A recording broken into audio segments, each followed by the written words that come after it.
And I did Frank Sinatra's wife's hair. He never misses an episode. Well, you can imagine. For someone of my generation. 18 months ago, my PR people called and said, you have been asked if you would like to have a video conference with the present commander of the space station. I said, you mean like this is some kind of imagined conversation? They said, no. Apparently you have been selected by the commander of the space station for a live video conversation. It turns out that the long-stay people on the space station get to do this every month or so. They can choose someone. And there's only been one European commander of the space station, a man called Frank de Win, Belgian, in fact. All the rest have been Russians or Americans.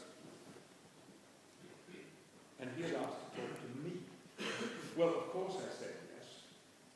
But there was one burning question that I had to answer. And finally, in a basement at University College in London, when they finally said, we have a connection, and we were connected in that basement to Houston, and from Houston up to the space station, and there it was, on the screen in front of me. The very first question I asked was, why would a real spaceman want to have a conversation with a fake one? It makes no sense. And Frank de Win said, it's very simple.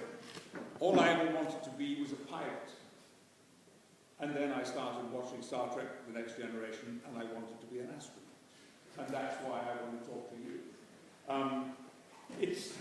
It seems at times astonishing that these people who have set forward rich and colourful lives should have been spending so much of their spare time watching the little television show that we did. But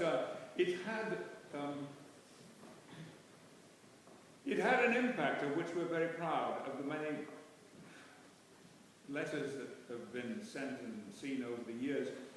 The one that I most remember was from a police sergeant in the Las Vegas Police Department, who wrote me a 3-page letter, and really, it seemed he was just telling me about his life and his job.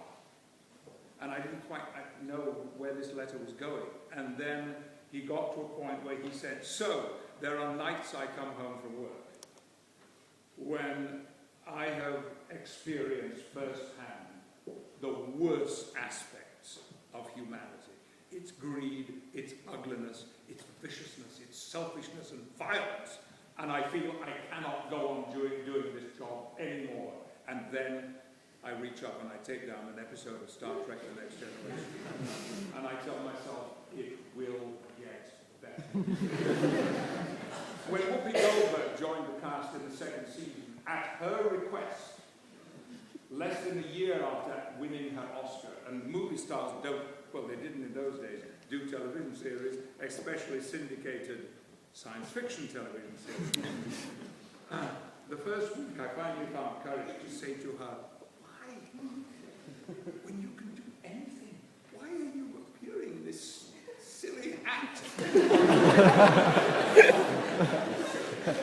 And she said, because when she was growing up in Hell's Kitchen in New York, she would sit down once a week and watch television. And she always watched the first series, the classic series of Star Trek. And there was a black woman on the bridge in a position of command. And Whoopi said, and I would think to myself, well, one of us made it. And that was why she wanted to be on the series. To play her part in... Well, for her